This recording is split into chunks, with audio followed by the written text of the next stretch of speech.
సినిమాను గురించి ఏం చెప్పాలి?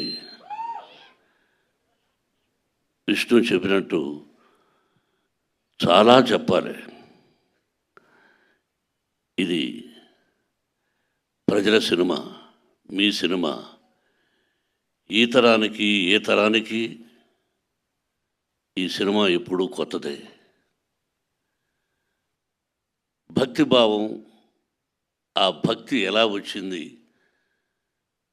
ఆ దూర్జటి మహాకవి ఎలా రాశారు, శ్రీ కాళహస్తీశ్వర మహత్యం అంటే ఏమిటి, దాన్ని ఇంతకుముందు ఎవరు తీశారు, మళ్ళీ ఏమిటి కొత్తగా చూస్తున్నారు వీళ్ళు అనేది ఈ సినిమాలో ఎంతో వ్యయ ప్రయాసలకు కష్టం. అంటే ఎంతైనా ఏదైనా ఏ సినిమా అయినా ఒకటి కష్టం.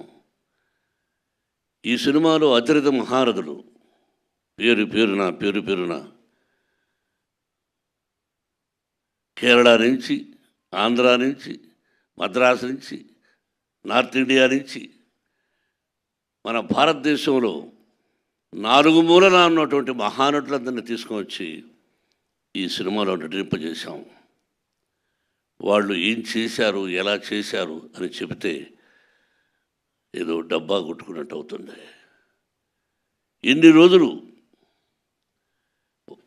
ఇక్కడే ఉన్నాడు శరత్. అతని గురించి అతనిదే నాటామని.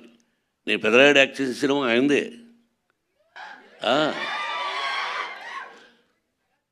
ఆయన ఒక రాజ్యసభ సభ్యుడుగా ఉన్నారు. ఆయనకు ఒక పార్టీ అధినేతగా ఉన్నారు. ఈరోజుకి ఏ పాత్రనైనా అవలీలగా పోషించగలిగినటువంటి మంచి నటుడు, నాకు సోదరుడు.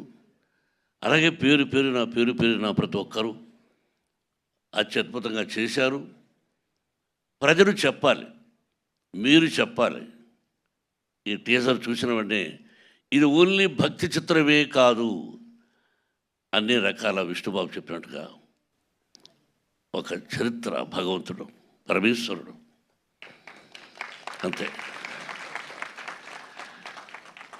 ఒక పద్యం ఉంది, ఎవ్వని చేజనించు జగమెవ్వని లోపల నుండు లీనమై, ఎవ్వని ఎందుడెందు పరమేశ్వరుడెవ్వడు, మూల కారణం వెవ్వడు, అనాది మధ్యలయుడెవ్వడు, సర్వము తానే అయిన వాడెవ్వడు, అట్టి వారిని ఈశ్వరుని శరణము వీడదన్. అంటే అక్షరం ఎక్కడైనా అక్షర దోషాలు ఉండొచ్చేమో. ఇప్పుడు పెద్దవాళ్ళ శిక్షలో చదువుకున్నాం. మనందరికీ పరమేశ్వరుడే, బ్రహ్మ విష్ణు మహేశ్వరుడు ఎలాగో పరమేశ్వరుడే అంతా.